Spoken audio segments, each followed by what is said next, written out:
Hey guys, Sean here, and welcome to the F1 Word Live and our race warm-up for the Austrian Grand Prix. How are we all doing in chat? Are we well today? You all look ready for a good old chat? We will be coming to you throughout this stream. Again, apologies for the voice. I still haven't got over from my 6-year-old girl screaming at Alton Towers on Friday. It's getting ridiculous now. Bring out the strepsils in July, you know you've got problems. Hello as well to everyone watching that isn't in chat. It's great to have you with us as well. Apparently, we've just gone over 38,000 subscribers, so thank you for that, ST. Awesome. We'll talk about that, I'm sure. Today, over the next 30 minutes, we're going to be talking, obviously, about that penalty yesterday for Sebastian Vettel. There's some more rumours going around today.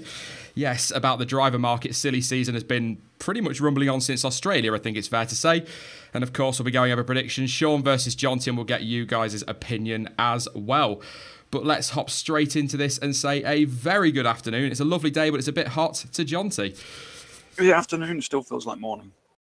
It does, doesn't it? But it's, yeah. Oh, I like these pre-race streams because they're so much more chilled out than the post-race. Yeah, because we don't know what's going to happen yet. We have an idea, but some things could change and things already have changed. Yeah, some good mix up of the grid. We'll talk about that in just a moment. And also say a very good afternoon as well to Chaz, who's joined us for this one. Hello, Chaz. Yes, hello everyone. How are we doing on this Sunday? Hot, but otherwise all good. Looking forward to, hopefully, fingers crossed, a good race. Obviously, this is the first pre-race stream we've done since Canada. And we kind of jinxed that a little bit, didn't we, Jonty? So maybe we ought to say, brace yourselves for a terrible race, just in case. Yeah, it's going to be boring. There's going to be no overtakes.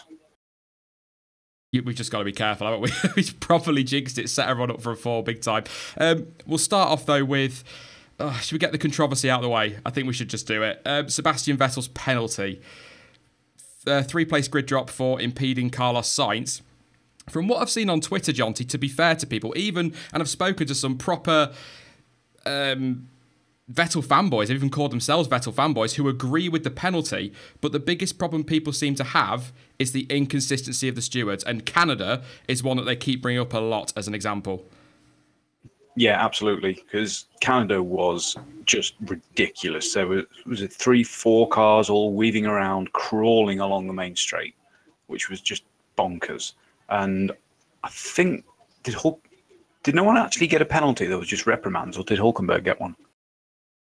There was definitely not. I'm sure there wasn't a penalty for impeding, and the Sky Sports lot post race or post qualifying was saying that actually it was because it hadn't affected the result in the end, so they didn't penalise. But this Saturday did not affect the result at all. Sainz still got through, and Vettel still got through. So if the reason they didn't give a penalty in Canada is that, then they've kind of shot themselves in the foot again, haven't they?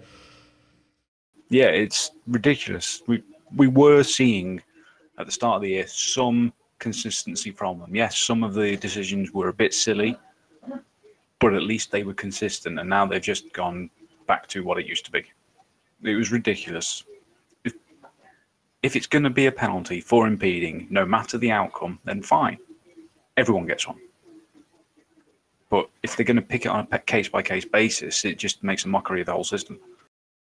That's what I was saying on Twitter earlier, Chaz, to be honest, is I kind of said, at the end of the day, was it Mario Andretti that said, we shouldn't be giving penalties out to championship contenders because it's affecting the title race or something along those lines. But as I said on Twitter earlier, rules are rules. It shouldn't matter whether you're a championship contender, whether you're Hamilton, Verstappen, Vettel or Ericsson. It should make no difference if it's impeding, as Jonty just said there, it's impeding. So it should be one specific penalty across the board, shouldn't it? Yeah, it should, because at the end of the day, even if you're in a title fight, if you do something which is just as bad as someone racing at the back of the field, I don't see why someone, should get away with it because they happen to be in a title fight. And let's be honest, the FIA is never consistent. I mean, yes, they were at times getting it right at the start of the season, but just look at the Vettel-Bottas incident in France compared to the Verstappen-Vettel incident in China. There's no consistency there, and there's no consistency, with the blocking in Canada compared to this one. So I'm not surprised by the FIA's decision and their just inconsistency in general.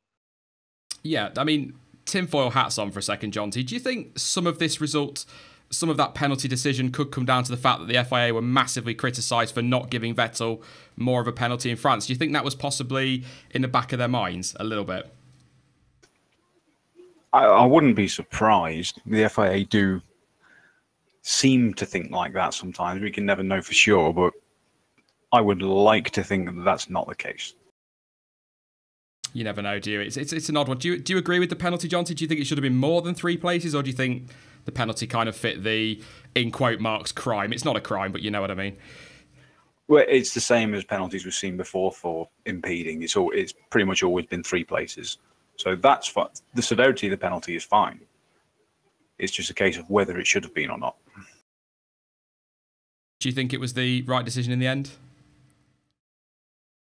Yes. Yeah. And I think that Canada was an incorrect decision.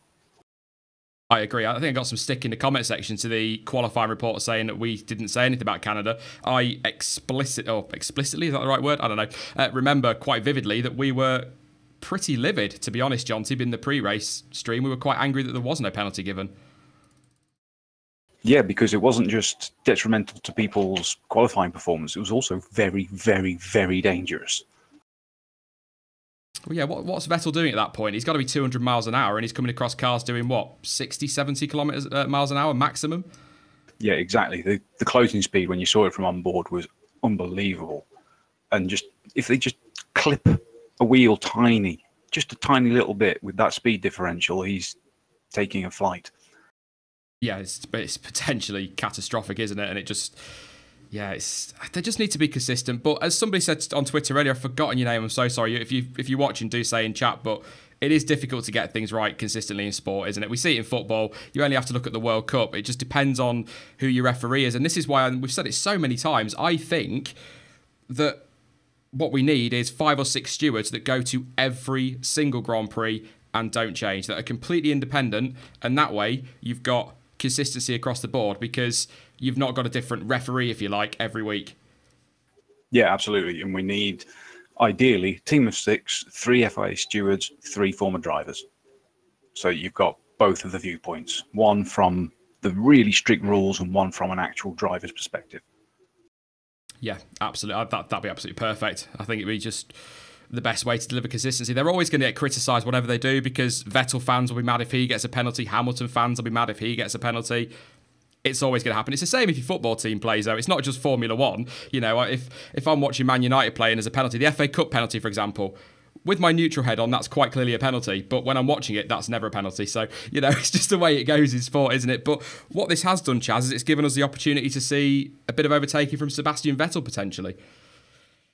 Yeah, it does, but I'm just not sure about this track, to be honest, because I think, you know, what happened last year, I think that's going to happen again. I just think we're going to have a race of people that are going to be close together, like it was with Bottas and Vettel and Ricciardo and Hamilton last year, but I just don't think anyone is going to really overtake. So if Vettel is going to finish on the podium, I think he needs, on the first lap or two, needs to get past both Red Bulls and the Haas, because I don't see, with the dirty air effect, I don't see how he is going to be able to pass both Red Bulls on track, even though we have an extra DRS zone.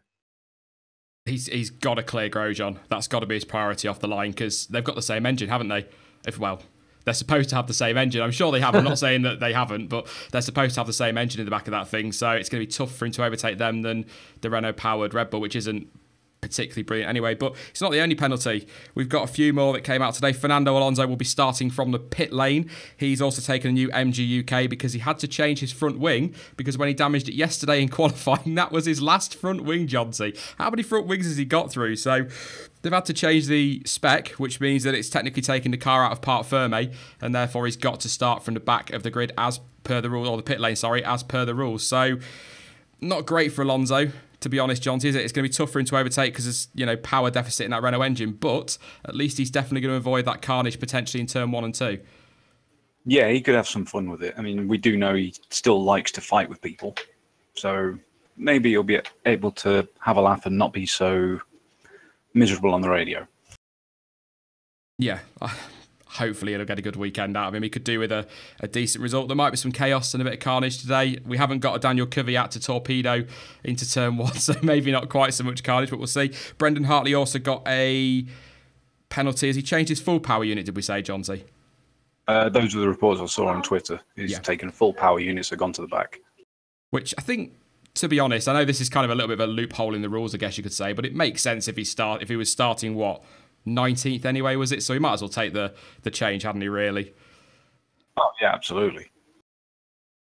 And, of course, Charles Leclerc, 17th, got the gearbox penalty, despite a 5-place penalty, as people keep saying, still out-qualified Marcus Ericsson. I mean, yeah, he was so good in qualifying. He's been brilliant this weekend. He's my one to watch for the race as well. Definitely think he can do something for down his 17th. Maybe pick up a point, or am I being a bit too ambitious, Jonty? No, you'll get a point. You have to say that, though. You're expecting 10 this year. What do we make about the Leclerc rumours then, Chaz? Do we think the talk is that he's already signed to Ferrari anyway as part of the academy and he's on their books and whatnot, but he hasn't signed for the first team, if you like. So do we think it's now looking as though that's pretty much done and dusted?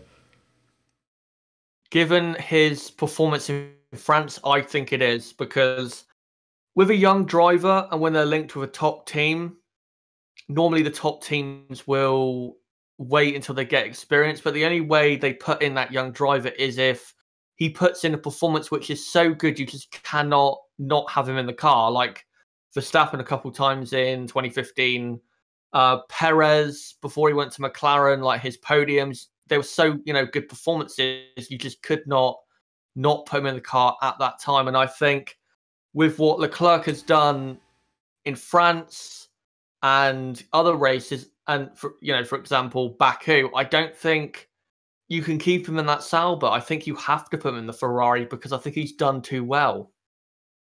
According to the reports, nothing's been agreed yet with the Ferrari, again, in quotes, first team. Nothing's been agreed as yet. Some talk earlier in the week that he was actually talking, or representatives were talking to Haas. So it's looking like whatever happens, he's going to get a promotion. It just depends, I think, on which team it's going to be, whether it's Haas or Ferrari. But, Jonty, you're a bit torn, aren't you, mate, on this one? Yeah, I really don't want to see him in Ferrari yet, because he will just end up as another Barrichello or Massa. He will never be given the chance to shine because Vettel will still be there. Yeah, I mean, I understand what you're saying, and I kind of agree to a point, but at the same time, I think learning from a double world champion is a great place to be. But also, I was thinking yesterday, another one of Sean's pondering moments when he was in the shower. That's where I get most of my thinking done, to be quite honest. But it's just another one of my ponder moments. What if this all is long term? What if they're thinking, right, let's get Leclerc in the car, give him a couple of years to develop at the team, and then if Hamilton retires at the end of 2020 and Vettel decides, I'm off to Mercedes, they've got a driver ready to build the team around again. The Ferrari think that far ahead? Not generally. You never know. There's been a change in management. They might have changed their ways. It's just a little bit of a thought that I was just wondering if that's maybe part of it. But I think he'd be a very compliant number 2, wouldn't he? Really? Well, yeah. At this stage, he would have no choice. That would be firmly nailed into his contracts that he does as he's told at all times, which is why I don't think he should go there. It's a tough one. I suppose in a way, maybe I'm putting words in your mouth. Part of you would also love to see if he could match Vettel, wouldn't it? It'd be great to see if he can really be on par with him and maybe a title challenge, because Ferrari would have to back him if he's kicking backside, if you like. Yeah, I mean, I would foresee lots of Hungary incidents. Yeah.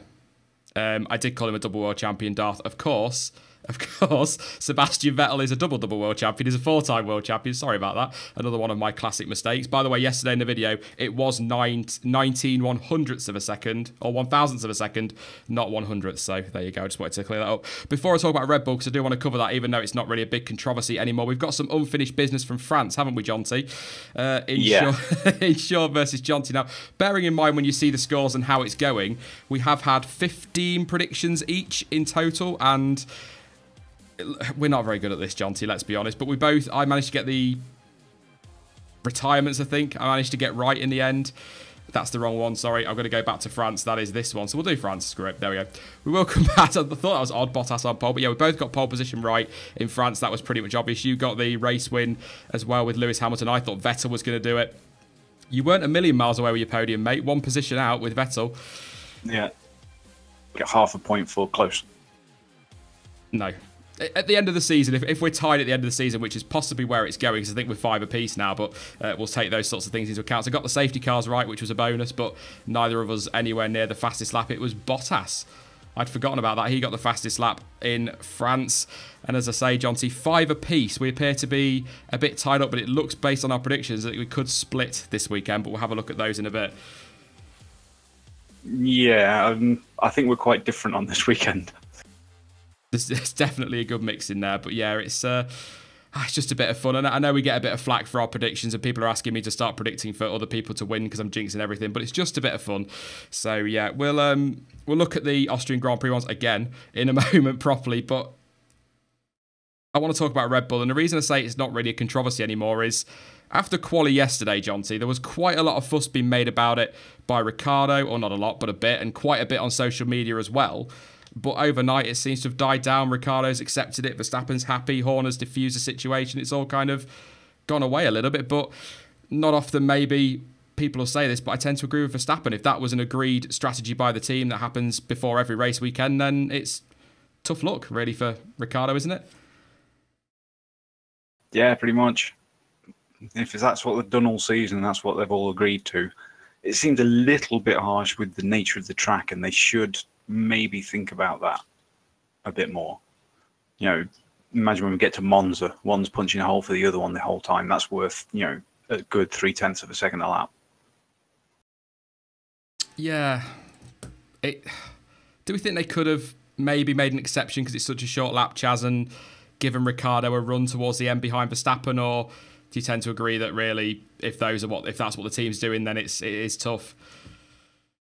Those are the rules set by the team. If you don't like them, then don't be there. As far as I'm concerned, they have made it clear that those are the rules. They've proven that they do alternate every, Grand Prix. So if you don't like it, then again, don't be there. No, it's a fair point, but there is also talk, I don't know what you guys think of this, that Ricciardo's representatives have actually held proper talks with McLaren this week. Yeah, so tell by the silence how excited you both are for that one.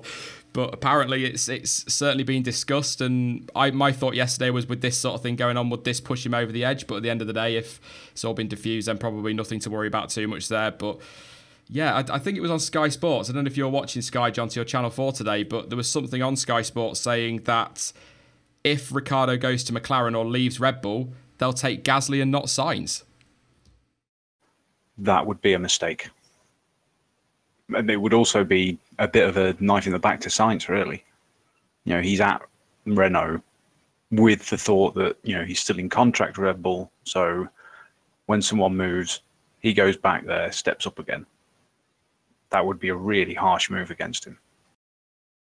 It would be a proper kick in the teeth, wouldn't it? I mean, he's probably quite happy at Renault, to be honest. I mean, I'd be quite happy there. Works team. He knows the Renault engine well, obviously, from his time at Toro Rosso, and again, obviously, towards the back end of last year at Renault. But I wonder if it's more to do with, how can we word this? Maybe trying to build the team around Verstappen, and maybe a Gasly would be more compliant than Sainz, because Sainz at Toro Rosso was on the same level as Verstappen. People won't like that, but it's true. Yeah, he was performing brilliantly there. Yeah. It would be it would be cynical. It would be a Ferrari-esque type thing. Sorry, I know I'm going to get flack for that one.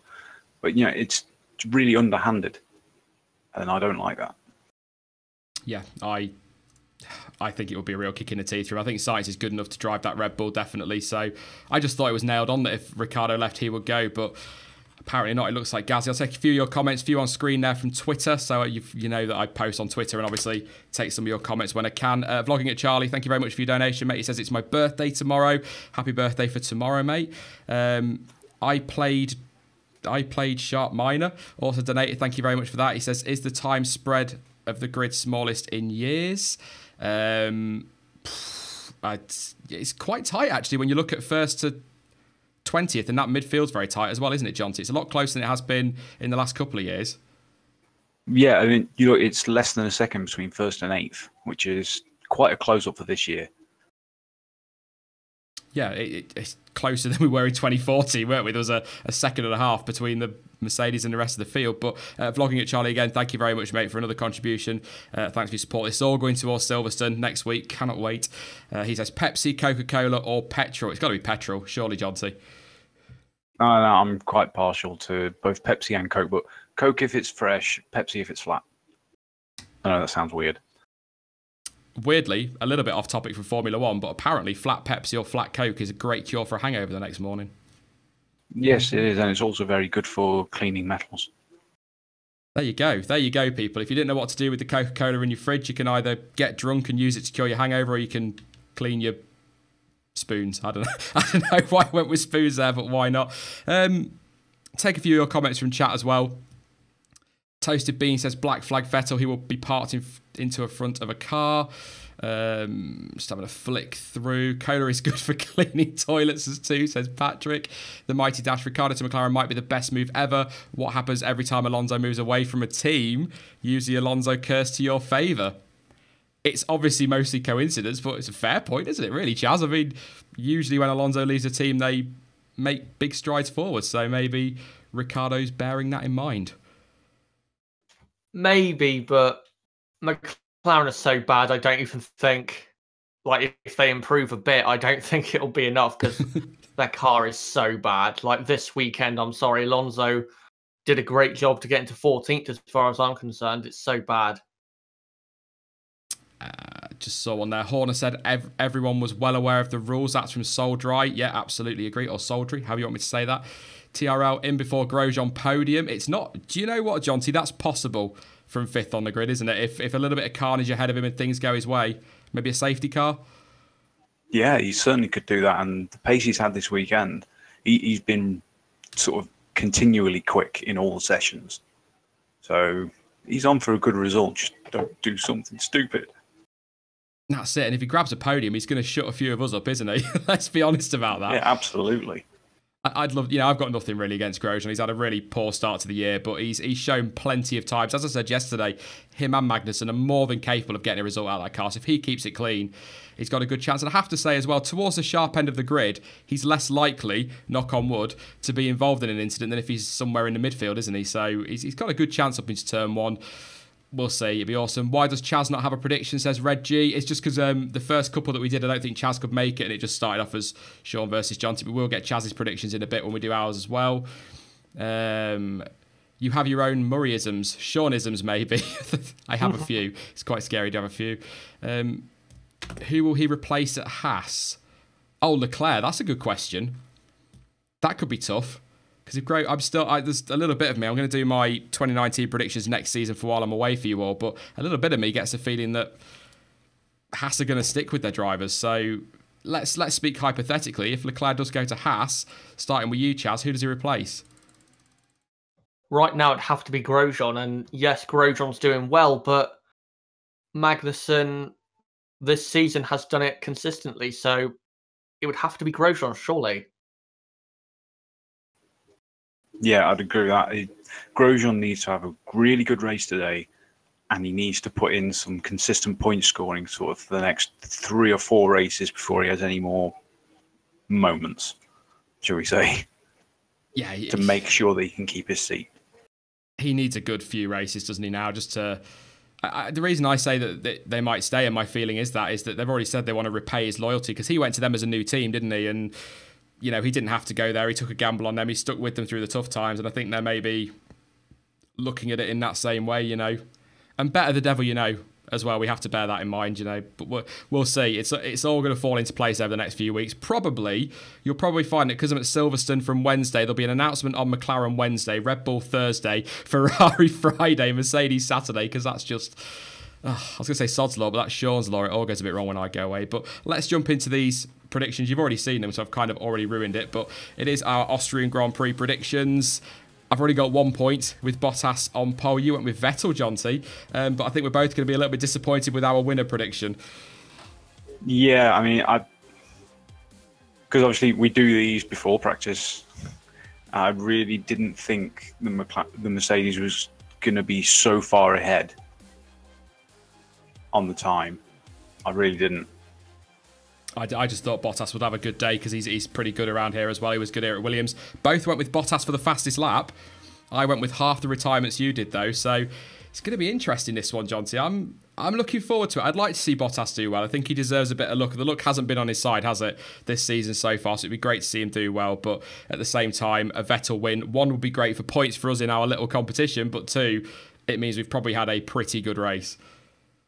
Oh, yeah, absolutely. And it'll tighten up the title fight again, which would be fantastic. Although I did went with so many retirements. I think that third DRS zone, it really could make some desperate lunges down into turn 4, or do they call it 5? I always get them confused with that silly bend of turn 2.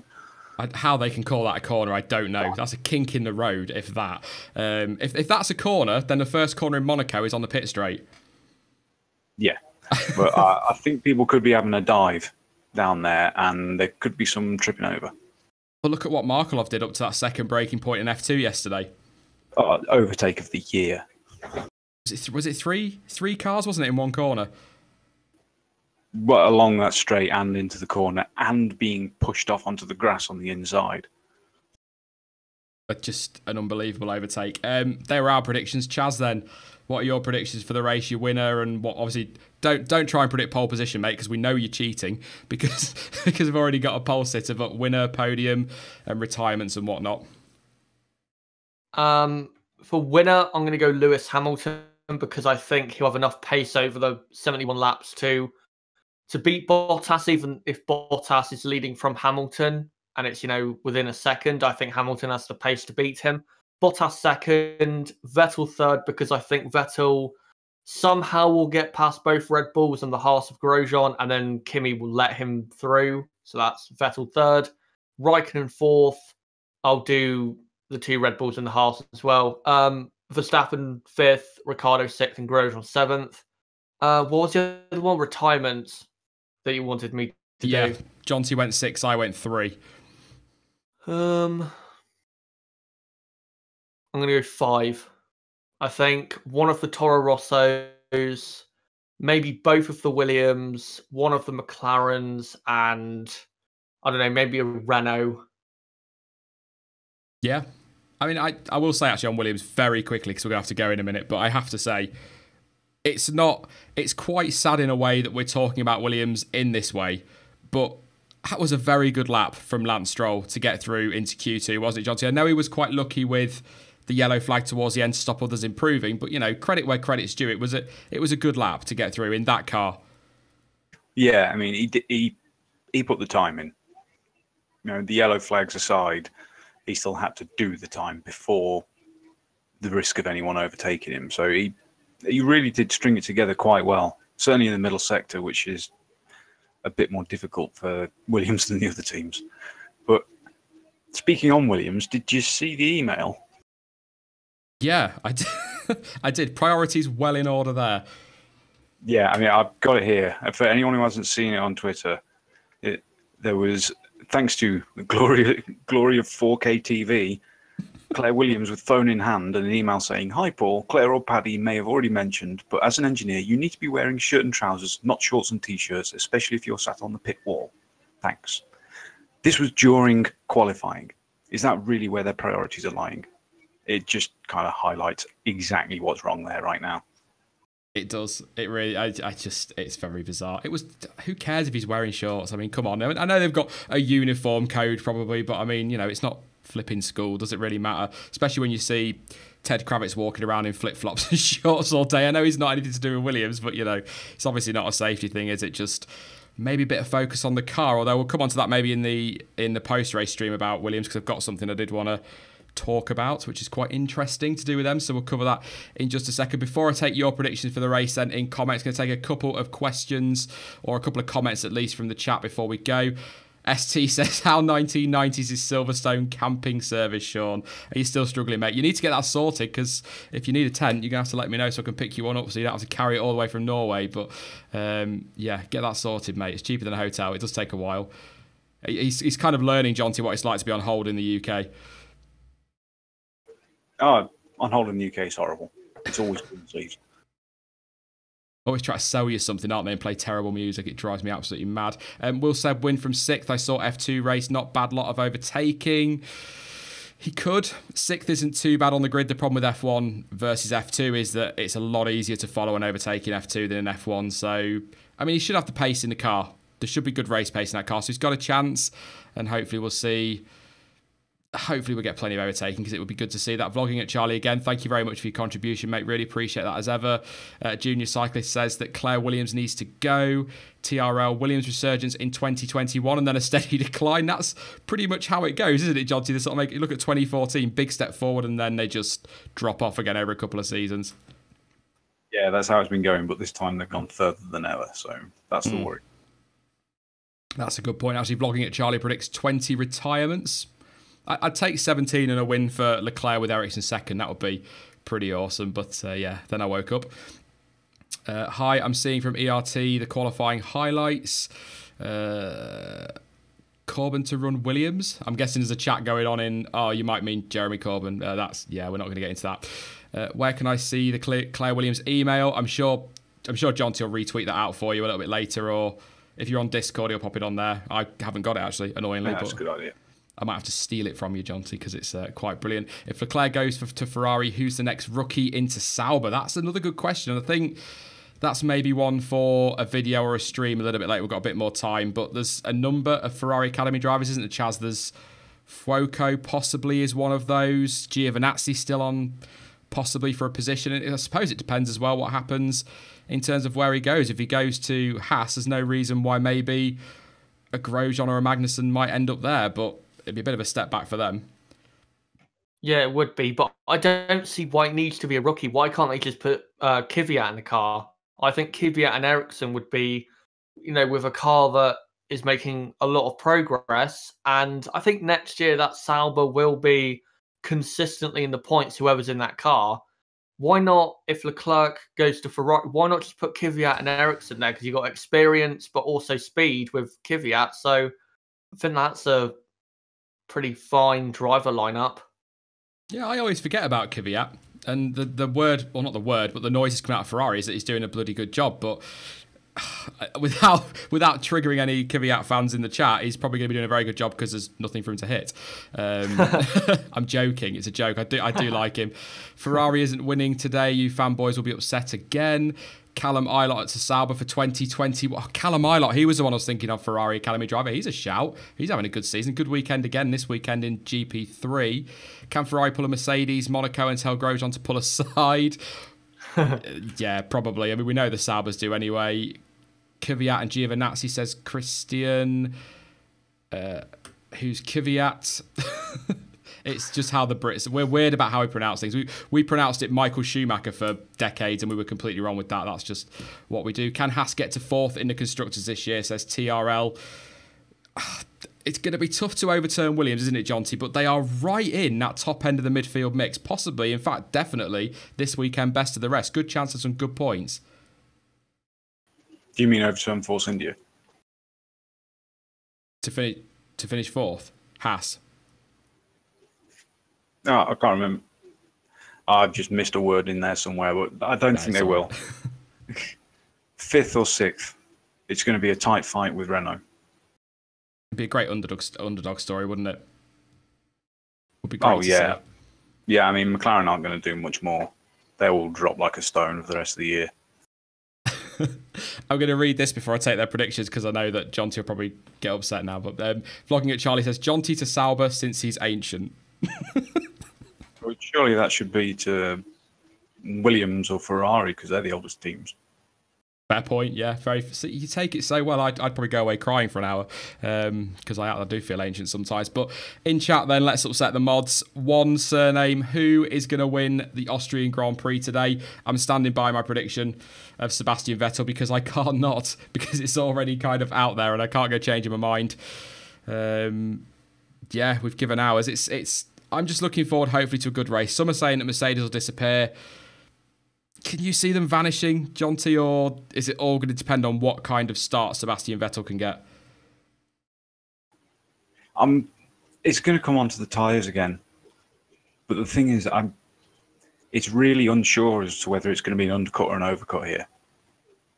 So that could really play into someone's hand. If someone's going to take the chance early, it could really surprise someone.